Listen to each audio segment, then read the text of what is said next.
Hello friends, brother and sister, welcome on my YouTube channel Success Mantra by Suman Saket, mantras of modern education. मैं सुमन साकेत आपका तहे दिल से स्वागत करता हूं अपने इस YouTube चैनल सक्सेस मंत्रा बाय सुमन साकेत YouTube चैनल पे।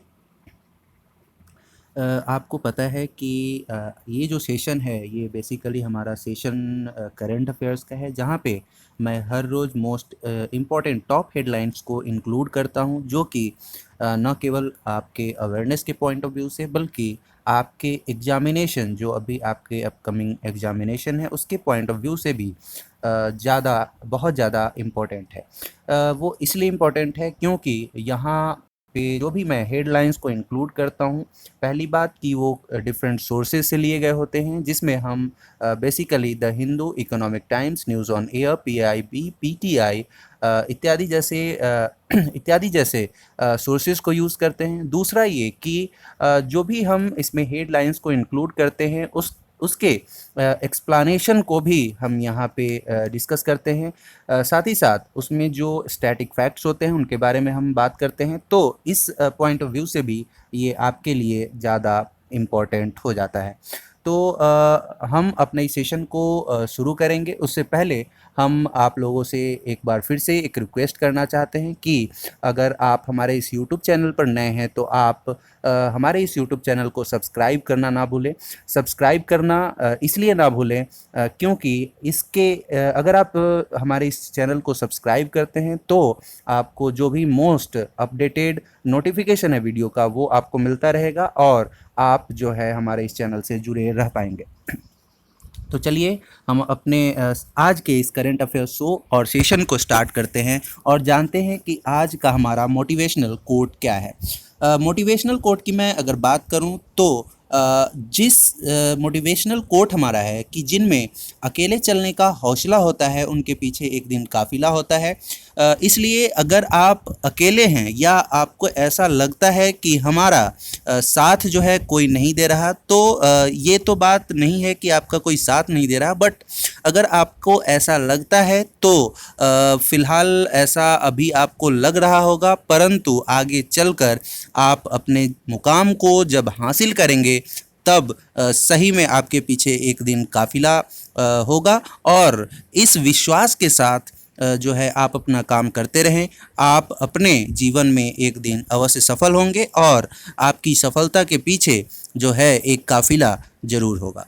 तो इस ब्यूटीफुल कोट के साथ हम आगे चलते हैं और सबसे पहले ओवरव्यू करते हैं कि आज का हमारा हेडलाइंस कौन कौन सा है। हेडलाइन की बात करूं तो पहला जो हमारा हेडलाइन है वो बेसिकली हेडलाइन है migrants facing job loss amid lockdown to get health insurance under ABPMJAY। जो भी माइग्रेंट वर्कर्स हैं जिनके पास अभी जॉब की दिक्कत है, तो लॉकडाउन के बीच उनको एक राहत भरी खबर मिली है, वो ये कि उनको जो है हेल्थ इंश्योरेंस प्रोवाइड किया जाएगा। आरोग्य भारत प्रधानमंत्री जन आरोग्य योजना ये जो ABPMJAY है, इसके तहत जो है उनको हेल्थ इंश्योरेंस जो है प्रोवाइड किया जाएगा। दूसरा हेडलाइन हम बात करते हैं admiral Atul Kumar Jain of eastern Naval command inaugurates a deep submergence rescue vehicle complex in Vizag.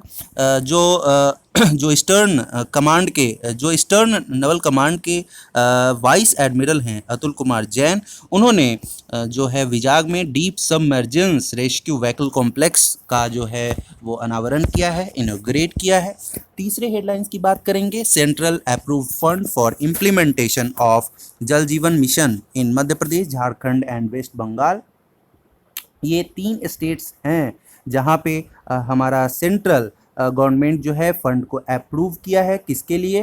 तो जल जीवन मिशन के इम्प्लीमेंटेशन के लिए, इसकी बात हम करेंगे। चौथा जो हेडलाइन है वो हमारा मिनिस्ट्री ऑफ HRD से है, जहाँ पे रमेश पोखरियाल निशंक ने 5th एडिशन जो है रैंकिंग जारी की है, जहाँ पे जो टॉप इंस्टीट्यूशन है उसको रैंक्ड किया गया है।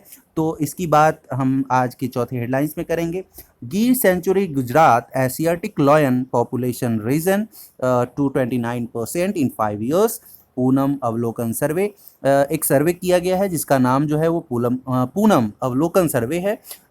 इसके तहत जो है पिछले 5 साल में जो एशियाटिक लॉयन है जो इंडेंजर्ड कैटेगरी में आता है बेसिकली, उसमें 29% का इजाफा देखा गया है। तो इसके बारे में हमारी बात आज के सेशन में होगी।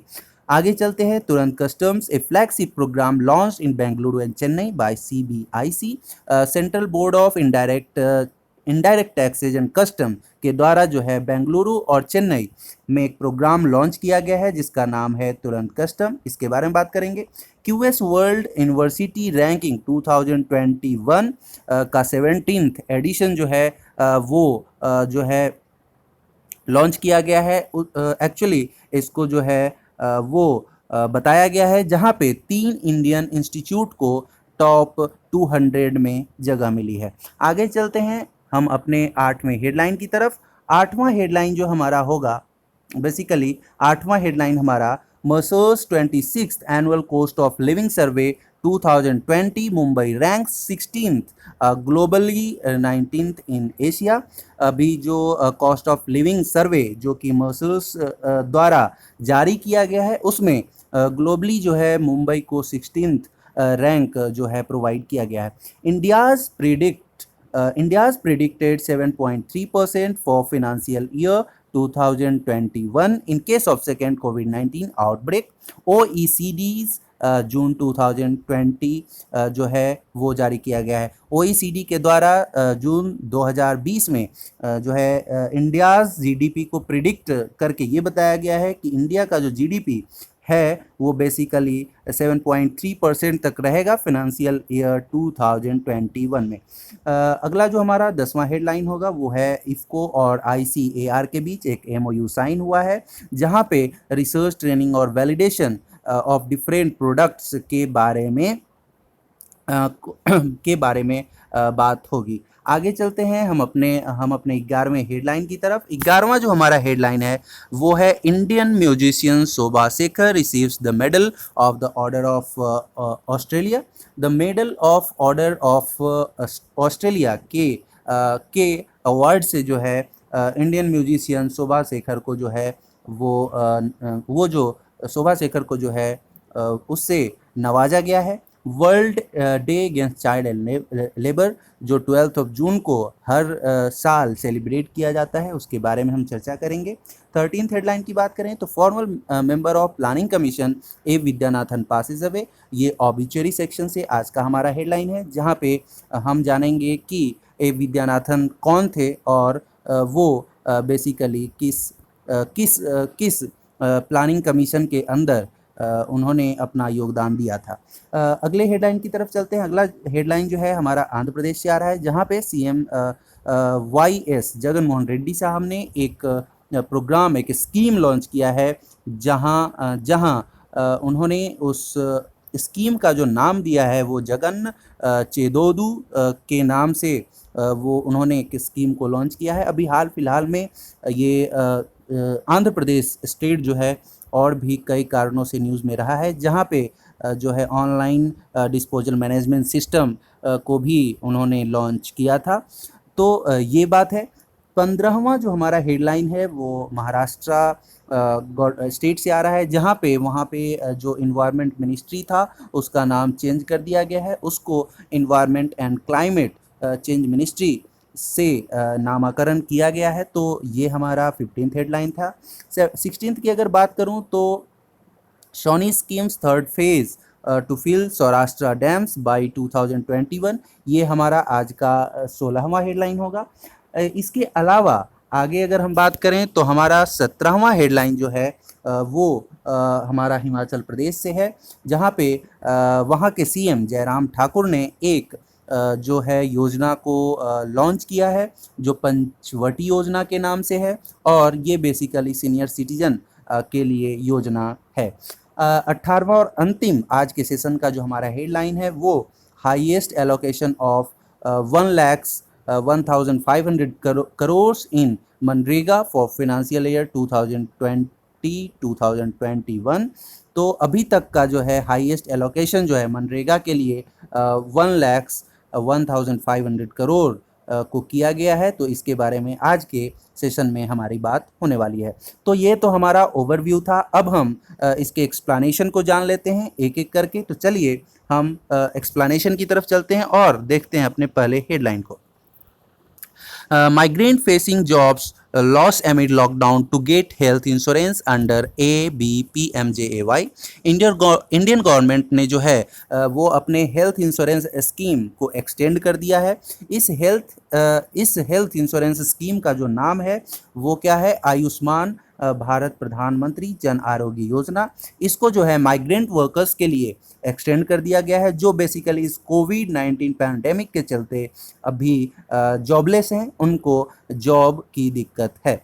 In this regard the implementation agency of ABPMJAY National Health Authority is coordinating with the state to identify the eligible beneficiaries under the scheme so that e-cards will be issued to them। अभी जो है इसके लिए ABPMJAY की जो implementing agency है, basically उसका नाम जो है नेशनल हेल्थ अथॉरिटी है। इसको जो है कार्यभार सौंपा गया है कि ये स्टेट के साथ कोऑर्डिनेशन बनाए और आइडेंटिफाई करे कि इसके लिए जो बेनिफिशरीज़ हैं वो कौन से बेनिफिशरीज़ एक्चुअली एलिजिबल हैं, जिसके लिए उनको ये जो स्कीम है उसको एक्सटेंड करना है। तो ये पहला हमारा हेडलाइन था। अब जान लेते हैं आज के इस ABPMJAY के बारे में, जो हमारा जो है आयुष्मान भारत प्रधानमंत्री जन आरोग्य योजना है उसके बारे में जानते हैं। इसको जो है लॉन्च किया गया था 23 सितंबर 2018 को, जहां पे प्रोवाइड जो किया जाता है इसके लिए 5 लाख पर फैमिली पर ईयर। एक फैमिली के लिए जो है 5 लाख रुपए तक का हेल्थ इंश्योरेंस प्रोवाइड किया जाता है for secondary and tertiary care hospitalisation to over 10.74 crore poor and vulnerable families, about 53 crore beneficiaries. Basically इसमें जो शामिल किए गए लोग हैं उनका जो लक्ष्य है वो 7.74 करोड़ पुअर फैमिली को इसमें इंक्लूड करना है, और इनको जो है कैशलेस पेपरलेस स्कीम के थ्रू इनको जो है ABPMJAY से जोड़ने का लक्ष्य है। तो ये आज का हमारा पहला हेडलाइंस था। यहाँ से आपके लिए क्वेश्चन जो बन सकता है वो डिफरेंट टाइप का, क्योंकि ये मोस्ट इम्पॉर्टेंट हेडलाइन है और यहाँ से आपके एग्जाम में जो क्वेश्चन आ सकता है वो क्या क्या आ सकता है वो देख लें। पहला आपसे पूछा जा सकता है ABPMJAY का फुल फॉर्म क्या है? तो आपको पता है आयुष्मान भारत प्रधानमंत्री जन आरोग्य योजना। इसमें पर ईयर पर फैमिली कितने का कवर अप मिलता है? तो वो आपका 5 लाख का मिलता है। तीसरा क्वेश्चन ये पूछा जा सकता है कि इसको जो लागू किया गया था, कब लागू किया गया था?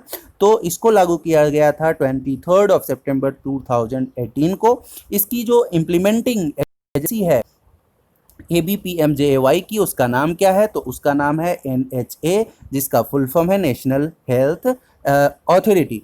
बेसिकली इसमें जो है वो पुअर फैमिली को जो है हेल्थ इंश्योरेंस प्रोवाइड किया जाता है। तो आई होप ये पॉइंट आपका क्लियर होगा। यहाँ से कौन कौन से क्वेश्चंस बन सकते हैं वो भी मैंने आपको बता दिया। अब चलते हैं अपने नेक्स्ट हेडलाइन की तरफ। नेक्स्ट हेडलाइन की बात करते हैं। नेक्स्ट हेडलाइन हम जो है हमारा वो है vice admiral Atul Kumar Jain of ENC inaugurates a deep submergence rescue vehicle complex in Vizag. अभी जो ईस्टर्न नेवल कमांड है वहाँ के वाइस एडमिरल जो हैं, जिनका नाम है अतुल कुमार जैन, उन्होंने जो है एक रेस्क्यू व्हीकल कॉम्प्लेक्स का इनॉग्रेशन किया है। कहाँ पे? विशाखापट्टनम में, जिसका नाम जो है वो है deep submarine rescue vehicle, DSRV उसका नाम है। अगर मैं DSRV की बात करूं तो इसको जो डिज़ाइन किया गया है वो न्यू सबमरीन रेस्क्यू सिस्टम के आर्ट फैसिलिटी को स्टोर करने के लिए, साथ ही साथ उनके जो एसेट्स हैं, उनसे रिलेटेड एसेट्स हैं, उनको जो है स्टोर करने के लिए, और ईस्टर्न और वेस्टर्न कोस्ट पे जो सबमरीन्स यूज़ होते हैं और जो रेडी स्टेट में होते हैं उनको रेस्क्यू करने के लिए भी जो है इसको इनॉग्रेट किया गया है। तो ये हमारा दूसरा हेडलाइन है। आगे चलते हैं, हम जान लेते हैं इंडियन नेवी के बारे में।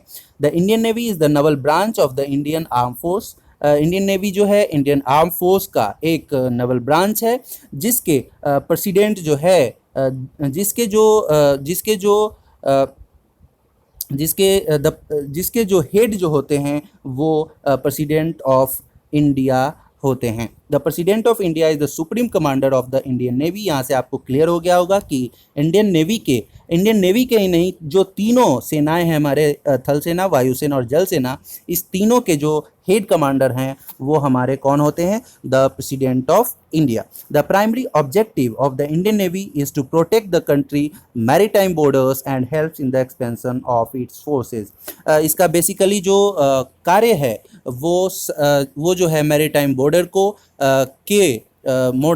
मैरीटाइम बॉर्डर को बेसिकली सेफ रखना, और जो भी हमले हैं जो मैरीटाइम बॉर्डर से होते हैं उनके ऊपर अपना जो है वो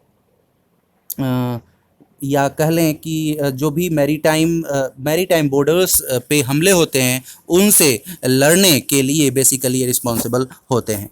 तो ये हमारा इंडियन नेवी का बात था। अगर मैं बात कर लूँ चीफ नवल स्टाफ की, तो जो हमारे चीफ नवल स्टाफ हैं उनका नाम है एडमिरल करमवीर सिंह। और बेसिकली ये जो नेवी कमांड्स है वो 3 रीजन्स में बटा हुआ है। द वेस्टर्न नेवल कमांड, इसका जो हेड क्वार्टर है वो मुंबई में है। द ईस्टर्न नेवल कमांड, इसका जो हेड क्वार्टर है विशाखापट्टनम में है। और साउदर्न नेवल कमांड, इसका जो हेड क्वार्टर है वो कोच्चि में है।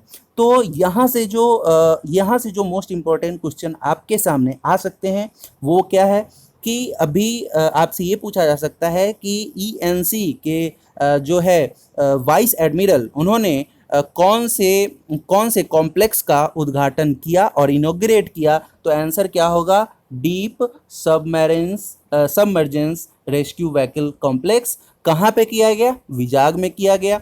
दूसरा क्वेश्चन आपसे ये पूछा जा सकता है, अभी हाल फिलहाल में इंडियन नेवी ENC के द्वारा deep submergence rescue vehicle complex का जो विजाग में इनॉग्रेशन हुआ, उसको इनॉग्रेट किसने किया? तो उसको जो है इनॉग्रेट किया हमारे इनॉग्रेट जो किया उसको किसने किया? तो वाइस एडमिरल अतुल कुमार जैन। तो ये भी आपसे क्वेश्चन पूछा जा सकता है। आगे चलते हैं। दूसरा क्वेश्चन आपसे पूछा जा सकता है कि DSRV का फुल फॉर्म क्या हो सकता है? तो इसका जो फुल फॉर्म होगा डीप सबमर्जेंस रेस्क्यू व्हीकल। तीसरा क्वेश्चन कि इंडियन नेवी का हेड या फिर चीफ कमांडर कौन होता है? तो चीफ कमांडर जो है इंडियन नेवी का वो कौन होता है? The president of India. तीसरा चौथा क्वेश्चन ये हो सकता है। पांचवा क्वेश्चन कि ये जो हमारा इंडियन नेवी है वो उसका जो वर्किंग रिस्पॉन्सिबिलिटी है वो कौन से एरिया में है? तो मैरीटाइम बॉर्डर, ये तो आपको पता ही होगा। सबसे इम्पोर्टेंट बात कि चीफ ऑफ नवल स्टाफ अभी कौन है? तो एडमिरल करमवीर सिंह। और लास्ट में आपसे ये पूछा जा सकता है कि जो हमारा नेवी का कमांड्स है वो कितने रीजन्स में बटा हुआ है, और उसके साथ ये पूछा जा सकता है कि उस तीनों कमांड्स और रीजन्स के हेड क्वार्टर्स कहाँ पे हैं। तो ये जो 3 कमांड है वो हमारा वेस्टर्न, ईस्टर्न और साउदर्न है। और वेस्टर्न की अगर मैं बात करूं तो इसका हेड क्वार्टर मुंबई में है। अगर मैं ईस्टर्न की बात करूं तो इसका हेड क्वार्टर विशाखापट्टनम में, और साउदर्न की बात करूं तो इसका कोच्चि में। तो इतने क्वेश्चंस आपके इस एक टॉपिक से बन सकते हैं। सो आपको यहाँ ये सारी बातें क्लियर हो गई होगी। आगे चलते हैं हम अपने अगले हेडलाइन की तरफ। अगले हेडलाइन की बात कर लेते हैं कि अगला हेडलाइन हमारा क्या है। अगला हेडलाइन जो है वो है centre approved funds for implementation of Jal Jeevan mission in Madhya Pradesh, Jharkhand and West Bengal. अभी जो है सेंट्रल गवर्नमेंट ने कुछ अमाउंट को अप्रूव किया है जल जीवन मिशन के तहत, जो 3 राज्यों के ऊपर बेसिकली जो है उन्होंने ये अप्रूवल दिया है। पहला जो है वो बात कर लेते हैं पहला जो हम बात कर लेते हैं वो स्टेट ऑफ मध्य प्रदेश से बात कर लेते हैं, जहाँ पे 1280 करोड़ जो है अप्रूवल, 1280 करोड़ रुपीस का जो है अप्रूवल मिला है गवर्नमेंट से, जहां पे जो है उसको यूज़ किया जाएगा जल जीवन मिशन के लिए।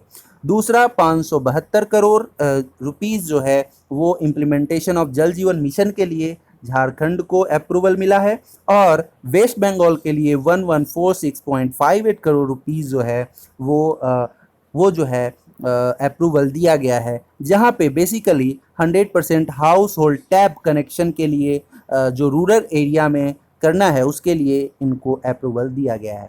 हम बात कर लेते हैं जल जीवन मिशन की। तो it aims to enable every rural house has assured availability of portable water at a service level of 55 liter per capita per day on regular and long term basis।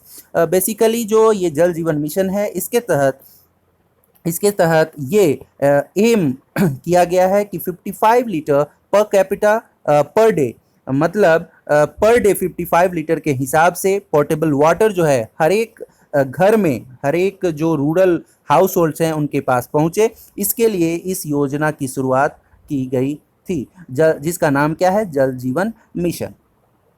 तो यहाँ से आपसे एक ही क्वेश्चन पूछा जा सकता है और आपसे ये पूछा जा सकता है कि जल जीवन मिशन के तहत जो है बेसिकली एम क्या है। तो वहाँ पे 55 litre per capita per day जो है वो पोर्टेबल वाटर को प्रोवाइड करवाना है रूरल हाउस होल्ड के लिए। दूसरा क्वेश्चन ये पूछा जा सकता है कि अभी हाल फिलहाल में जल जीवन मिशन के तहत मध्य प्रदेश को कितना असिस्टेंस प्रोवाइड किया गया है, तो 1280 करोड़ का। उसी तरह से आपसे पूछा जा सकता है झारखंड के लिए 572 करोड़ और वेस्ट बंगाल के लिए 1146.58 करोड़ रुपीस का असिस्टेंस प्रोवाइड किया गया है सेंट्रल गवर्नमेंट के द्वारा। आगे चलते हैं, हम स्टैटिक फैक्ट्स को जान लेते हैं about MP, Jharkhand and West Bengal के। तो अगर मैं एमपी की बात करूं तो इसके सीएम, यहाँ के सीएम जो हैं वो शिवराज सिंह चौहान हैं और गवर्नर लालजी टंडन है। झारखंड के सीएम की बात करें तो हेमंत सोरेन वहाँ के सीएम है और द्रौपदी मुर्मू वहाँ के गवर्नर हैं। और अगर मैं बात कर लूँ वेस्ट बंगाल की, तो वहाँ के जो गवर्नर हैं वो जगदीप धनखड़ साहब हैं। तो ये तो बात हो गई वेस्ट बंगाल के। जहाँ तक सीएम का सवाल है तो वहाँ के मुख्यमंत्री जो हैं वो कौन है, तो आप लोगों को पता होगा, वहाँ के मुख्यमंत्री सुश्री ममता बनर्जी जी हैं। आगे चलते हैं हम अपने अगले हेडलाइन की तरफ। अगले हेडलाइन की बात कर लेते हैं। अगला हेडलाइन जो है वो एचआरडी मिनिस्ट्री से आ रहा है। HRD minister Ramesh Pokhriyal releases 5th edition of NIRF ranking 2020. IIT Madras tops the list of overall category। तो ministry of human resource and development Ramesh Pokhriyal Nishank national institutional ranking framework के तहत उन्होंने जो है रैंकिंग 2020 को जारी किया, जहां पे ओवरऑल 5805 इंस्टीट्यूट के ऊपर रैंक को जारी किया गया, जिसमें जो है जो बेसिकली इंस्टीट्यूशंस शामिल किए गए उसमें जो है engineering universities, colleges, management, pharmacy, medical, dental, architecture जैसे और लॉ जैसे कुछ बेसिक जो है वो इंस्टीट्यूशंस थे। वहाँ पे जो हमारे इंडियन इंस्टीट्यूट की अगर बात करें तो वहाँ के इंडियन इंस्टीट्यूट की अगर बात करें तो जो है उसमें the Indian institute of technology IIT Madras को जो है वो फर्स्ट पोजीशन प्राप्त हुआ है, जिसका रैंकिंग जो है 85.31 है। इसके साथ दूसरे पोजीशन पर IISC जिसका नाम है इंडियन इंस्टीट्यूट ऑफ साइंस, और तीसरे स्थान पर Indian institute of technology Delhi रहा है। अगर मैं बात कर लूँ ministry of human resource and development की, तो इसका हेड क्वार्टर जो है न्यू दिल्ली में है और मिनिस्टर ऑफ स्टेट जो है वो संजय समराव धोत्रे साहब हैं। तो यहाँ से जो आपका क्वेश्चन बन सकता है वो ये बन सकता है कि अभी हाल फिलहाल में जो है NIRF रैंकिंग के तहत मिनिस्टर ऑफ HRD जो हैं उन्होंने एक रैंकिंग जारी की यूनिवर्सिटीज़ की और इंस्टीट्यूशंस की। वहाँ पे कौन से इंडियन इंस्टीट्यूट को फर्स्ट पोजीशन प्राप्त हुआ, तो वो आपका क्या हो जाएगा, IIT मद्रास। आपसे ये पूछा सकता है कि दूसरे नंबर पे कौन सा था, तो वो जो था IISC बेंगलुरु, और तीसरे नंबर का जो इंस्टीट्यूट था इंस्टीट्यूट सॉरी है वो कौन सा है? Indian institute of technology Delhi है। तो ये बात आप लोगों को आई होप क्लियर हो गई होगी। अगर क्लियर है तो हम अपने अगले हेडलाइन की तरफ चलते हैं। अपने अगले हेडलाइन को डिस्कस करने से पहले हम आप लोगों से हमारा एक रिक्वेस्ट है, अगर आपको ये वीडियो अच्छा लग रहा है तो आप इस वीडियो को लाइक करें और ज़्यादा से ज़्यादा शेयर करें ताकि ये वीडियो ज़्यादा से ज़्यादा लोगों तक पहुंच सके। दूसरा ये कि वीडियो में अगर आपको कंटेंट समझ आ रहा है तो आप इसके सजेशंस भी हमें कमेंट के थ्रू दे सकते हैं। कमेंट में जाकर के अपने सजेशन को ज़रूर दें ताकि अगर इसमें किसी भी तरह के कोई इम्प्रूवमेंट की ज़रूरत हो तो हम उसको भी कर सकें। चलिए हम अपने अगले हेडलाइन की तरफ चलते हैं। अगला जो हेडलाइन है उसके बारे में जानते हैं कि अगला हेडलाइन हमारा क्या है। Gir sanctuary Gujarat Asiatic lion population risen to 29% in 5 years. Poonam Avlokan survey. अभी जो एक अवलोकन हुआ जिसका नाम क्या है? पूनम अवलोकन। आपसे ये क्वेश्चन शुरू में ही पूछा जा सकता है कि जो एशियाटिक लॉयन है उसके पॉपुलेशन से रीजन, उसके पॉपुलेशन रीजन के अकॉर्डिंग जो है एक सर्वे हुआ, उस सर्वे का नाम क्या है? तो उसका जो नाम है वो है पूनम अवलोकन। इसके तहत बताया गया है कि पिछले 5 साल में 29% जो है वो जो है एशियाटिक लायन का पॉपुलेशन जो है वो राइज हुआ है। इसके बारे में बात कर लेते हैं। Population of the Asiatic lion at the Gir sanctuary in Gujarat was surveyed with the help of Poonam Avlokan exercise, which showed an increase in the lion population to 29% in 2020 from 27% in 2015. Also, the distribution area of the lion was also increased to 36% from 22,000 square kilometer in 2015 to 13,000 square kilometer in 2020. तो यहाँ पे आपको मैं ये बता दूं कि basically जो पॉपुलेशन है वो पूनम अवलोकन के द्वारा जो है वो एक्सरसाइज किया गया। इसमें ये बताया गया कि अभी जो है 2020 में 29% से जो है उसकी पॉपुलेशन इंक्रीज़ हुई है, जबकि 2015 में जो ये परसेंटेज था वो कितना था? 27% था। पहली बात ये। दूसरा क्वेश्चन आपसे ये पूछा जा सकता है कि एशियाटिक लायन जिस सेंचुरी में पाई जाती है उस सेंचुरी का नाम क्या है? तो उसका आंसर आपके पास क्या आ जाएगा? उसका आंसर आपके पास आ जाएगा गिर। उसका आंसर जो है आपके पास आएगा गिर सेंचुरी। गिर सेंचुरी ये सॉरी जस्ट ए मिनट, उसका जो नाम है वो आप क्या लगाएंगे? गिर सेंचुरी। तीसरा क्वेश्चन ये पूछा जा सकता है कि गिर सेंचुरी जहाँ पे एशियाटिक लायन जो है वो पाया जाता है वो कहाँ है? तो किस स्टेट में? आप आंसर क्या दे देंगे? गुजरात। तो 3-4 क्वेश्चन आपको यहाँ से समझ आ गया होगा। आगे चलते हैं। The Asiatic lions are found in protected areas and agro-pastoral regions of Saurashtra, covering about 9 districts in Gir forest. Basically ये जो एशियाटिक लायन पाया जाता है वो सौराष्ट्र के 9 डिस्ट्रिक्ट के अंतर्गत जो गिर फॉरेस्ट है उनमें बेसिकली ये पाया जाता है। तो आई होप ये पॉइंट आपका क्लियर हो गया होगा। चलते हैं अपने अगले पॉइंट की तरफ। गिर नेशनल पार्क के बारे में जान लेते हैं। कुछ स्टैटिक फैक्ट्स जो गिर नेशनल पार्क से हैं उसके बारे में जानते हैं। पहला ये कि it is the largest compacted dry deciduous forest in the western region of India. Basically western region of India का ये जो है deciduous फॉरेस्ट जो है बेसिकली है। It was declared a sanctuary in 1965। इसको जो है सेंचुरी जो है डिक्लेयर किया गया वो 1965 में। It is the only place in the world to host the Asiatic lion and endangered animal species. ये जो है बेसिकली फेमस है एशियाटिक लायन के लिए जो एक इंडेंजर्ड स्पीसीज के अंतर्गत आती है। अगला कि it also houses A number of species of exotic birds and animals in its flourishing flora and fauna.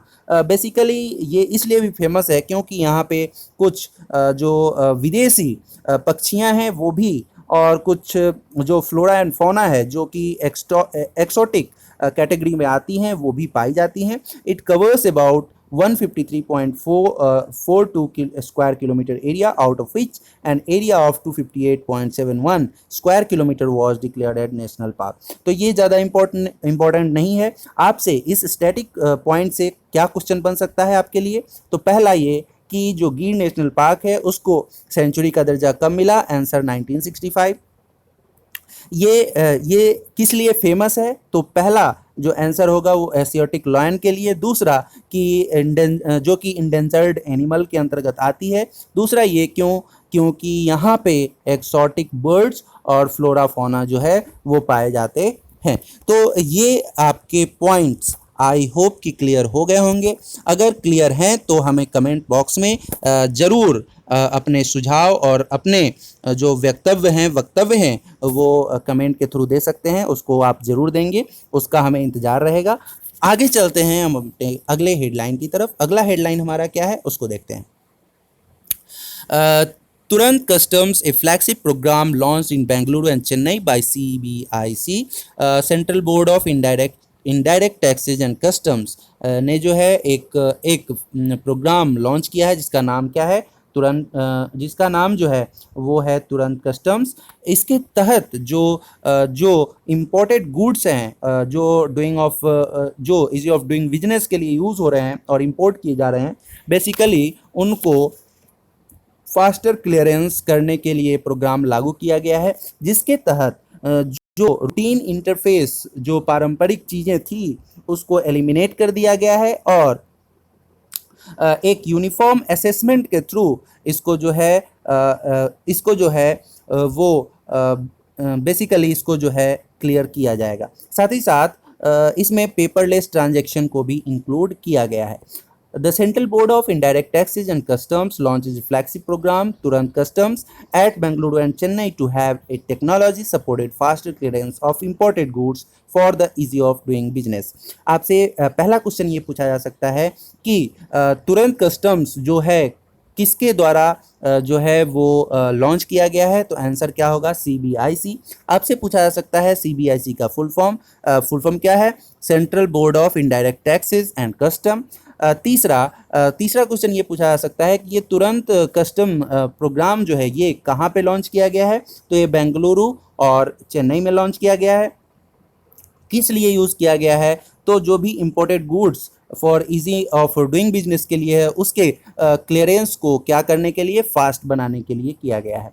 तो ये 4 क्वेश्चंस मोस्ट इम्पॉर्टेंट हो जाते हैं। उसके अलावा जो है आपसे ये पूछा जा सकता है कि इसमें जो है बेसिकली इसमें जो है कौन से पॉइंट्स को इंक्लूड किए गए हैं? तो यहाँ पे जो है वो रूटीन इंटरफेस को जो है वो एलिमिनेट कर दिया गया है और यूनिफॉर्म असेसमेंट को लागू किया गया है, जिसके थ्रू पेपरलेस ट्रांजैक्शन को भी इंक्लूड किया गया है।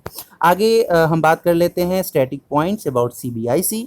तो स्टैटिक पॉइंट्स क्या बोलती है उसको देखते हैं। Central board of indirect taxes and customs is a part of department of revenue under the ministry of finance. ये जो CBIC है basically central board of excise and custom, इसका पहले का नाम था, अब इसका नाम चेंज हो गया है central board of indirect taxes and customs. इसको जो है मिनिस्ट्री ऑफ फाइनेंस के अंतर्गत रखा गया है और ये डिपार्टमेंट ऑफ रेवेन्यू के अंदर काम करने वाली संस्था है। Government of India, it deals with the task of formulation of policies concerning levy and collection of customs। Basically ये जो वर्क करता है वो levy, collection of custom, central excise duty, central goods, service tax and IGST, narcotics, prevention of smuggling, कैसे smuggling से बचा जाए, इन सारी बातों पर जो है इसका बेसिक फोकस होता है, इसके लिए काम करता है। अगर चेयरमैन की बात की जाए तो इसके जो चेयरमैन हैं वो M अजीत कुमार हैं। इसका हेडक्वार्टर आपको पता होगा, इसका हेडक्वार्टर भी कहाँ है? दिल्ली में है। तो ये पॉइंट्स आई होप कि आपका क्लियर हो गया होगा। अगर ये पॉइंट क्लियर है तो हम अपने अगले हेडलाइन की तरफ चलते हैं। अगला हेडलाइन जो है वो है हमारा QS वर्ल्ड यूनिवर्सिटी रैंकिंग से, जो कि पब्लिश हुआ है 2021 का। ये बेसिकली QS का 17th एडिशन है, जहाँ पे टॉप 200 लिस्टिंग हुई है। उसमें जो हमारा 3 इंडियन इंस्टीट्यूट जो है वो भी शामिल किया गया है। अगर क्यूएस की बात करें तो क्वेस क्यूरेली साइमंड्स इसका जो है फुल फॉर्म है। ये ग्लोबल एजुकेशन एनालिस्ट है जो यूनिवर्सिटीज़ रैंकिंग को क्या करती है, रिलीज करती है। ये इसका कौन सा एडिशन है, 17th एडिशन है। Basically this year three Indian institutions को जो है इस रैंकिंग में जगह मिली है, जहां पे 200 बेसिकल इंस्टीट्यूशंस को शामिल किया गया है। अब ये बात आती है कि इसमें जो 3 इंडियन इंस्टीट्यूट्स हैं वो कौन कौन से हैं। पहला आईआईटी बम्बे जिनको 172वां स्थान मिला है, दूसरा आईआईएससी बेंगलुरु जिसको 185वां स्थान मिला है, और आईआईटी दिल्ली जिसको 193 पोजीशन जो है वो प्राप्त हुआ है। अभी जो एचआरडी मिनिस्ट्री के द्वारा रैंकिंग जारी हुई है उसमें भी टॉप में जो है हमारा आईआईटी बॉम्बे है, सेकेंड जो है आईआईटी बेंगलुरु है, और थर्ड जो है वो आईआईटी दिल्ली ही है। तो इसी 3 इंस्टीट्यूट को यहाँ भी शामिल किया गया है और इसी 3 इंस्टीट्यूट को इस टॉप 200 लिस्ट में भी शामिल किया गया है। अगर मैं टॉप 5 ग्लोबल रैंकिंग इंस्टीट्यूशंस की बात कर लूँ तो 2021 के लिए पहला और 2020 के लिए पहला, दोनों साल के लिए जो पहला हमारा पहले नंबर का इंस्टीट्यूशन है वो है Massachusetts institute of technology USA. दूसरे पोजीशन पर जो 2021 और 2020 में रहेगा और 2020 में है वो है हमारा स्टैनफोर्ड यूनिवर्सिटी। तीसरे पोजीशन पर जो है हार्वर्ड यूनिवर्सिटी। 5वें पोजीशन पर जो रखा गया है 2020 में वो है कैलिफोर्निया इंस्टीट्यूट ऑफ टेक्नोलॉजी, और 2021 में जो है ये चौथे पोजीशन का होगा। और लास्ट में जो है यूनिवर्सिटी ऑफ ऑक्सफोर्ड, ये 2020 में जो है वो चौथे पोजीशन पर होगा और 2021 में जो है वो 5वें पोजीशन पर रहेगा। तो ये वर्ल्ड वाइड इंस्टीट्यूट की रैंकिंग है। आगे हम बात कर लेते हैं क्यूएस वर्ल्ड यूनिवर्सिटी रैंकिंग के बारे में। तो QS World University Ranking is the world leading provider of services, analysis and insight to the global higher education sector. It was inaugurated in 2004. ये QS के बारे में अगर बात करें तो एक लीडिंग जो है वर्ल्ड लीडिंग सर्विस प्रोवाइडर है जो कि एनालिसिस करता है insights to the global higher education sector के अंतर्गत जो भी इंस्टीट्यूशंस आते हैं उनके लिए ये जो है रैंकिंग को प्रोवाइड करता है। बेसिकली इसको जो इनॉग्रेट किया गया था वो 2004 में किया गया था। It is the world most consulted source of comparison of university performance. ये बेसिकली यूनिवर्सिटी परफॉर्मेंस के ऊपर जो है वो काम करती है, और ये जो था इस साल का इसका 17वां एडिशन था। हेड ऑफिस आप और फाउंडर जो है इसके पढ़ लेंगे। तो यहाँ से आपका जो क्वेश्चन बनेगा वो मैं आपको एक बार बता दूं कि आपसे ये क्वेश्चन बन सकता है कि अभी क्यूएस वर्ल्ड यूनिवर्सिटी रैंकिंग जो 2021 जारी हुई है उसमें कितने इंडियन इंस्टीट्यूट को शामिल किया गया है, तो आंसर क्या होगा, 3। दूसरा ये क्वेश्चन पूछा जा सकता है कि कौन कौन से इंस्टीट्यूट को शामिल किया गया है, तो उसमें 3 जो इंस्टीट्यूट हैं उसमें आईआईटी बॉम्बे, आईआईएससी बेंगलुरु और आईआईटी दिल्ली हैं।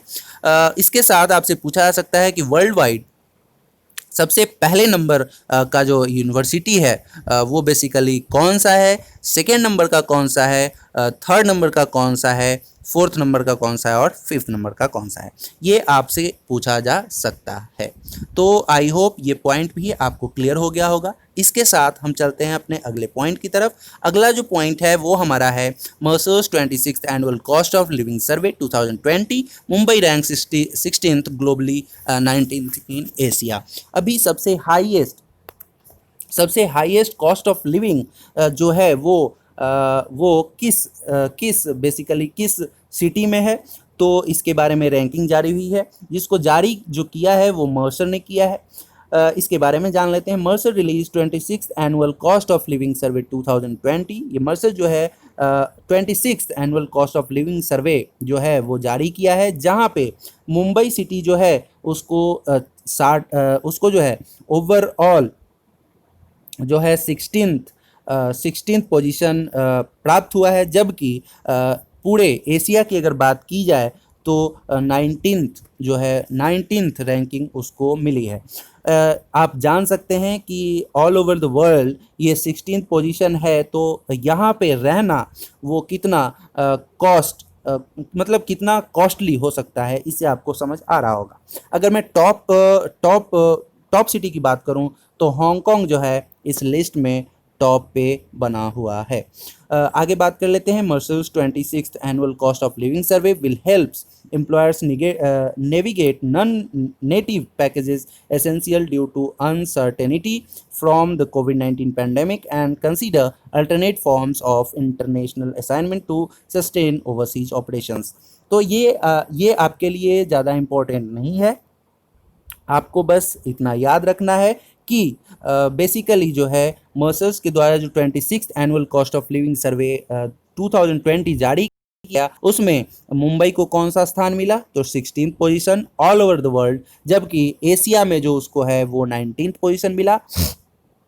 दूसरा क्वेश्चन आपसे ये पूछा जा सकता है कि इसमें कितने सिटीज़ को शामिल किया गया, तो basically the survey includes over 400 cities through out the world. पूरे विश्व में जो है अगर बात की जाए तो 400 सिटीज़ को शामिल किया गया, बट अगर कॉन्टिनेंट की बात की जाए तो 209 सिटीज़ को इसमें शामिल किया गया है। It measures the comparative cost of more than 200 items in each location including housing, transportation, food, clothing, household goods and entertainment। Basically ये जो रैंकिंग जारी की गई है उसमें कौन कौन से पॉइंट्स को शामिल करते हुए रैंकिंग बनाई गई है, तो वहाँ पे जो है लोकेशन के हिसाब से, हाउसिंग के हिसाब से, transportation, food, clothing, house hold goods and entertainment को ध्यान में रखते हुए ये जो है रैंकिंग बनाई गई है। तो यहाँ से क्वेश्चन क्या पूछा जा सकता है वो मैंने आपको डिस्कस कर दिया। कौन कौन से स्टैटिक पॉइंट्स बन सकते हैं वो भी मैंने आपको डिस्कस कर दिया। इसके साथ ये पॉइंट भी आपको क्लियर हो गया होगा। अगर ये पॉइंट क्लियर है तो हम अपने अगले पॉइंट की तरफ मूव करते हैं और देखते हैं कि अगला पॉइंट हमारा कौन सा है। India has predicted 7.3% for the financial year 21 in case of second COVID-19 outbreak, OECD जून 2020। अभी जो है OECD जिसके फुल फॉर्म की अगर मैं बात कर लूँ तो इसका फुल फॉर्म है organisation of economic cooperation and development. इसके द्वारा जो है वो जो है प्रेडिक्टेड जीडीपी जारी की गई है, जहां पे ये बताया गया है कि फिनेंशियल ईयर 2020-21 के लिए ये जो है 3.7% रहेगा, जबकि ये डिक्लेरेट करेगा -7.3% से अगर सेकेंड कोविड-19 आउटब्रेक हुआ तो ये आपको याद रखना है कि OECD के द्वारा जो अभी जीडीपी ग्रोथ जो प्रिडिक्टेड की गई है फिनेंशियल ईयर 2020-21 के लिए वो कितना किया गया है, तो उसका आंसर जो होगा वो 3.7% होगा। और अगर कोविड-19 आउटब्रेक हुआ तो वहाँ पे जो प्रिडिक्ट किया गया है वो कितना किया गया है, -7.3%। तो यहाँ पे आपको बेसिकली केवल इतना ही ध्यान रखना है। हम बात कर लेते हैं OECD के बारे में, जिसका अभी फुल फॉर्म मैंने आपको बताया। इसका फुल फॉर्म जो है वो क्या है, इसका फुल फॉर्म अभी मैंने आपको बताया। इसका फुल फॉर्म है organisation for economic cooperation and development. अगर मैं इसके सेक्रेटरी जनरल की बात कर लूँ तो इसके सेक्रेटरी जनरल जो हैं जोस एंजल गुडिया ट्रिवेनो हैं। चीफ इकोनॉमिस्ट जो है लॉरेंस बून। इसका हेड क्वार्टर जो है पेरिस फ्रांस में है। और मेंबर कंट्रीज जो हैं इसमें 37 है, जबकि इंडिया इसका मेंबर कंट्री नहीं है। तो आई होप कि ये पॉइंट क्लियर है। आगे हम चलते हैं अपने अगले हेडलाइन की तरफ। अगला हेडलाइन क्या है उसको हम देख लेते हैं। IFFCO signs MOU with ICAR for collaborative research, testing and validation of different products। अभी Indian farmers fertiliser cooperative limited IFFCO जो है MOU साइन किया है किसके साथ, तो Indian council of agriculture research के साथ, जहाँ पे joint research, testing and validation of different products through ICAR institutes and कृषि विज्ञान केंद्र। बेसिकली जो है एक MOU साइन हुआ है, जहाँ पे जो है वो सेंटर जो है सेंटर अपने लाभ को बढ़ाने के लिए disperse technology advancement through training programmes, campaign, field trial and demonstrations for the benefits of farmers. मतलब सेंटर ने फार्मर्स के लाभ को कैसे बढ़ाया जाए, इसके लिए जो है वो इफ़को और ICAR ने आपस में एक MOU साइन किया है। इससे आपके लिए एक ही क्वेश्चन बन सकता है कि अभी हाल फिलहाल में जो testing and validation of different products के लिए MOU साइन किया गया है, वो किसके किसके बीच किया गया है, तो उसका आंसर जो होगा वो होगा इफ़को और ICAR।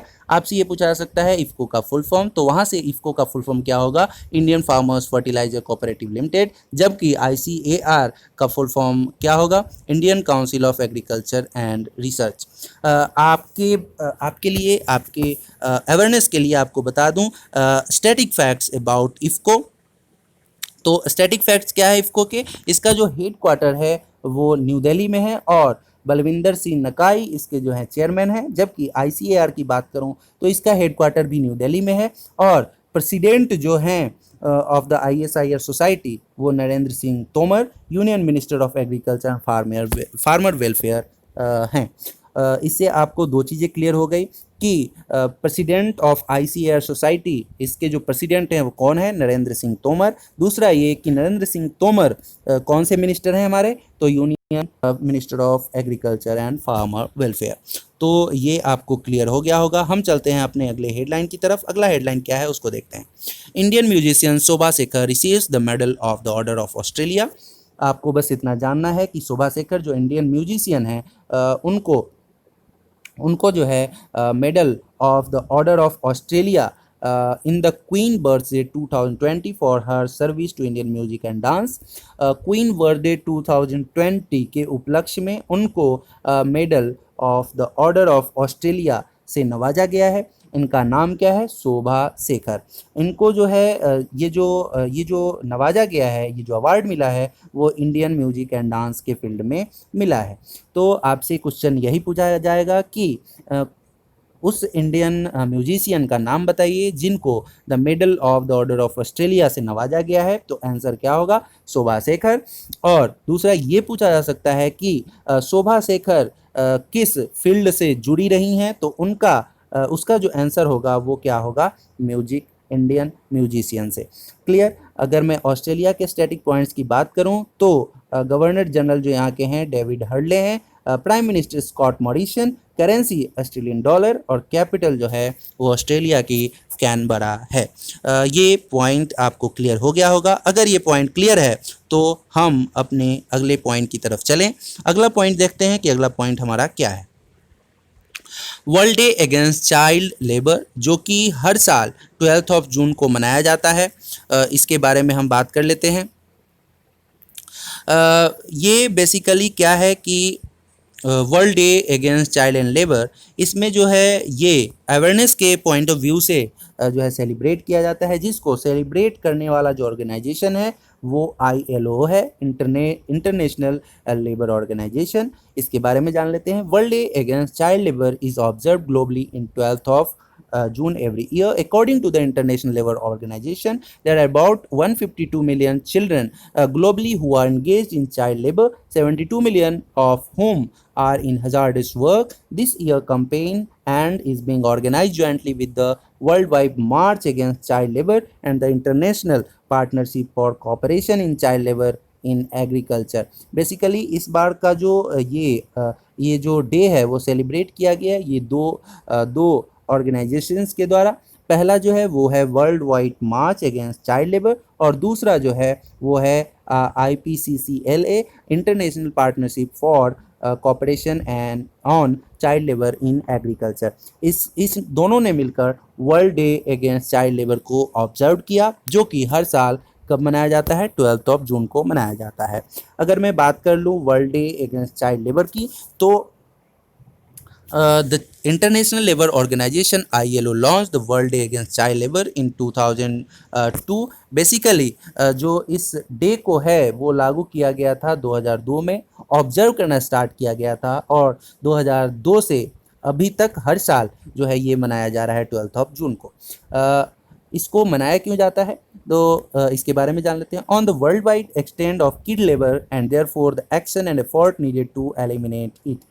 बेसिकली इसको मनाने का एक ही मकसद है, वो ये कि जो है चाइल्ड लेबर जो है उसके ऊपर जो किड लेबर है उसको कैसे उससे बचा जाए और उसको कैसे हटाया जाए, बेसिकली इसके ऊपर जो है इसको ऑब्जर्व किया जाता है। तो ये आपको क्लियर हो गया होगा। यहाँ से 2-3 क्वेश्चन यही पूछा जा सकता है। पहला ये कि चाइल्ड लेबर डे या और दो और जो है चाइल्ड लेबर डे जो है कब ऑब्जर्व किया जाता है, तो आंसर क्या होगा 12 जून। किसके द्वारा ऑब्जर्व किया जाता है, तो इस बार जो है वो ऑर्गेनाइज किया गया world wide march against child labour और international partnership for cooperation of child labour and agriculture. और इसको ऑर्गेनाइज कब से किया जा रहा है, 2002 से। किसने शुरुआत की थी, तो इंटरनेशनल लेबर ऑर्गेनाइजेशन ने इसकी शुरुआत की थी। आई होप ये पॉइंट क्लियर हो गया होगा। आगे चलते हैं हम अपने अगले पॉइंट की तरफ। अगला पॉइंट हमारा क्या है उसको देख लेते हैं। Former member of planning commission A Vaidyanathan passes away. A Vaidyanathan जो हैं, जो प्लानिंग कमीशन के मेंबर थे, उनका देहांत हो गया है। बस आपको इतना ही जानना है कि फॉर्मर मेंबर जो थे प्लानिंग कमीशन के, जिनका नाम क्या था, ए विश्वनाथन, उनका देहांत हो गया है। ठीक है, आगे चलते हैं हम अपने अगले हेडलाइन की तरफ। Andhra Pradesh CM YS Jaganmohan Reddy launches Jaganna Chedodu scheme. इसके तहत उन्होंने क्या बताया कि इस बेसिकली इस स्कीम के तहत उन्होंने क्या किया है। Andhra Pradesh chief minister Yeduguri Sandinti Jaganmohan Reddy launch the Jaganna Chedodu scheme to provide financial assistance to tailors, barbers and dhobis. इन्होंने तीन जो है बेसिकली टेलर्स, बार्बर्स और धोबीज के लिए फाइनेंशियल असिस्टेंस का प्रावधान किया है, जिसके अंतर्गत जो है 10,000 पर person which provide to 2.47 lakhs washerman, 2.47 lakhs जो है वो बेनिफिशरीज को जो है इसका लाभ मिलेगा, जहाँ पे 82,347 वॉशरमैन, 38,767 बार्बर्स एंड 1,25,926 जो है टेलर्स को इससे लाभान्वित किया जाएगा। In total of 247 crore was transferred to their bank accounts under beneficial liability so that bankers cannot use the money to offset the loan repayment balance। तो बेसिकली जगन मोहन रेड्डी साहब ने, जो आंध्र प्रदेश के सीएम हैं, उन्होंने एक स्कीम लागू किया है जिसका नाम क्या है, जगन्ना चेदेदू। इस स्कीम के तहत उन्होंने 3 कैटेगरी जो है टेलर, बार्बर और धोबीज को 10,000 रुपीज़ असिस्टेंस देने की घोषणा की है। अब हम जान लेते हैं स्टैटिक फैक्ट्स जो कि आंध्र प्रदेश से रिलेटेड है। आंध्र प्रदेश के बारे में स्टैटिक फैक्ट्स क्या है कि इसका जो कैपिटल है वो कहाँ है, अमरावती। विश्वभूषण हरिचंदन इसके क्या है, गवर्नर हैं। और वाइल्ड लाइफ सेंचुरी आप लोग यहाँ से पढ़ लेंगे। आगे चलते हैं हम अपने अगले हेडलाइन की तरफ। अगला हेडलाइन हमारा क्या है उसको जान लेते हैं। अगला हेडलाइन जो है वो है हमारा, Maharashtra cabinet approves to rename its environment ministry and as environment and climate change ministry। अभी महाराष्ट्र गवर्नमेंट ने जो है इन्वायरमेंट मिनिस्ट्री का जो नाम है वो चेंज कर दिया है। इन्वायरमेंट मिनिस्ट्री का नाम किस में चेंज किया है, environment and climate change ministry में। तो बस आपको यही बात ध्यान रखना है। आपसे क्वेश्चन बस यही पूछा जाएगा कि किस स्टेट ने जो है अपने मंत्रालय इन्वायरमेंट मिनिस्ट्री का नाम बदलकर environment and climate change ministry रखा है। तो आंसर क्या होगा, आंसर उसका होगा महाराष्ट्र।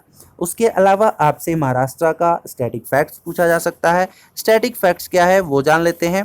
तो महाराष्ट्र का जो कैपिटल है वो मुंबई है। गवर्नर जो हैं भगत सिंह कोश्यारी हैं। और यहाँ जो डैम है वो Koyna dam, Jayakwadi dam, Ishapur dam, Mulshi dam और उज्जैनी डैम है। तो ये मोस्ट इम्पॉर्टेंट डैम्स हैं जो कि महाराष्ट्र में पाए जाते हैं। आगे चलते हैं हम अपने अगले हेडलाइन की तरफ। अगला हेडलाइन जो है वो हमारा क्या है उसको देख लेते हैं। ये जो है आप खुद से पढ़ लेंगे और इसके अलावा जो 3 पॉइंट्स हैं हिमाचल प्रदेश के रिस्पेक्ट में और आपसे कह लें गुजरात के रिस्पेक्ट में, और तीसरा जो है वो मनरेगा के बारे में, ये आपको मैं शॉर्ट में जो है वो बता रहा हूँ, उस पे ध्यान देंगे। हिमाचल प्रदेश सीएम जयराम ठाकुर जो है एक योजना की शुरुआत की है, जिन्होंने इस योजना का नाम जो है पंचवटी योजना है, जो कि सीनियर सिटीजन जो रूरल एरियाज़ के हैं उनके लिए बेसिकली है। इसमें है क्या, Himachal Pradesh chief minister Jairam Thakur launch Panchvati योजना for the senior citizen of rural areas of the state. Under the Yojana, parks and gardens will be established in every development block with mandatory facilities under Mahatma Gandhi Employment Guarantee Act scheme of Rural Development Department. तो पंचवटी योजना के अंतर्गत क्या किया जाएगा, park और garden को बनाया जाएगा, और ये पार्क और गार्डन जो है वो किसके अंतर्गत बनाए जाएंगे, पहला कि पंचवटी योजना के अंदर, और दूसरा कि इसमें जो फैसिलिटी प्रोवाइड किया जाएगा वो किसके तहत, तो Mahatma Gandhi employment guarantee act के तहत। तो ये आपसे पूछा जा सकता है कि अभी जो पंचवटी योजना शुरू की गई है वो कौन से स्टेट में, हिमाचल प्रदेश। दूसरा पूछा जा सकता है कि जो है पंचवटी योजना के अंतर्गत कौन से डेवलपमेंट को किया जाएगा, तो पार्क और गार्डन के डेवलपमेंट को किया जाएगा। तीसरा क्वेश्चन ये है कि पार्क और गार्डन जो पंचवटी योजना के तहत डेवलप किया जाएगा उसमें जो मैंडेटरी फैसिलिटीज़ हैं वो कहाँ से लिए जाएंगे, तो Mahatma Gandhi employment guarantee act से लिए जाएंगे। ठीक है। About 100 such parks will be developed in different parts of the state during financial year 2020। आपसे ये भी पूछा जा सकता है कि इसके अंतर्गत जो पंचवटी योजना है उसके अंतर्गत कितने पार्क्स को डेवलप किया जाएगा, तो 100 पार्क्स को डेवलप किया जाएगा। इसके अलावा स्टैटिक फैक्ट्स को हम जान लेते हैं। स्टैटिक फैक्ट्स क्या है उसको देखते हैं। हिमाचल प्रदेश के जो हैं वो आपको सीएम का नाम पता है जयराम ठाकुर, और यहाँ के जो गवर्नर हैं वो बेबी मौर्य, आई थिंक इसको आप देख लेंगे, बेबी मौर्य ही हैं। ठीक है, तो यहाँ के वो गवर्नर हैं। आगे चलते हैं हम अपने अंतिम हेडलाइन की तरफ। अंतिम हेडलाइन जो है वो है मनरेगा से, जहाँ पे जो है हाईएस्ट एलोकेशन 1,01,500 करोड़ को जो है फिनेंशियल ईयर 2020-21 के लिए एलोकेट किया गया है। इसमें क्या कहा गया है, the highest ever allocation of funds worth ₹1,01,500 made under Mahatma Gandhi National Rural Employment Guarantee Scheme in the current financial year 2020-21. A sum of ₹31,493 crore has already been released in 2020-21, which is more than 50% of the budget estimation of current financial year 2020-21. जो है highest जो amount है locate किया गया है MNREGA scheme के तहत financial 2020-21 में, जहां पे 1,01,500 करोड़ रुपीस को जो है अलॉट किया गया है, जहां पे 50% अप्रॉक्स 31,493 करोड़ जो है वो जो है रिलीज़ कर भी दिया गया है। तो ये हमारा आज का सेशन था। आज हमारा सेशन कैसा लगा इसके बारे में ज़रूर बताएं, क्योंकि मैं अपनी तरफ से पूरी कोशिश करता हूं कि आप लोगों के लिए जो टॉप हेडलाइंस है उसको with explanation and with static points आपके लिए जो है वो रिकॉर्ड किए जाएं। मैं इस पे काफ़ी मेहनत भी कर रहा हूं। शायद आप लोगों को इस वीडियो के थ्रू ये पता चल रहा होगा।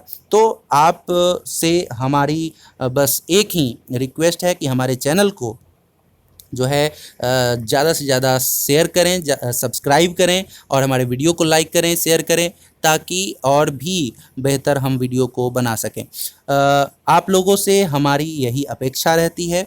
आपके सपोर्ट से ही हम अपने इस YouTube चैनल के माध्यम से आप लोगों के लिए वीडियो को अपलोड कर रहे हैं और आने वाले समय में भी करते रहेंगे। इसके अलावा आने वाले समय में हमारी योजना है कि इस पर और भी सब्जेक्ट्स को जो है इंक्लूड किया जाए। तो आप लोगों का सपोर्ट काफ़ी हमारे लिए ज़रूरी है, तो आप लोगों का सपोर्ट बना रहे इसके लिए आप हमारे चैनल को ज़रूर सब्सक्राइब करें और वीडियो को देखें। वीडियो अच्छा लगे तो लाइक करें और अगर कुछ इम्प्रूवमेंट की ज़रूरत हो तो आप हमें सजेशन बॉक्स कमेंट बॉक्स के थ्रू आप हमें सजेशन भी दे सकते हैं।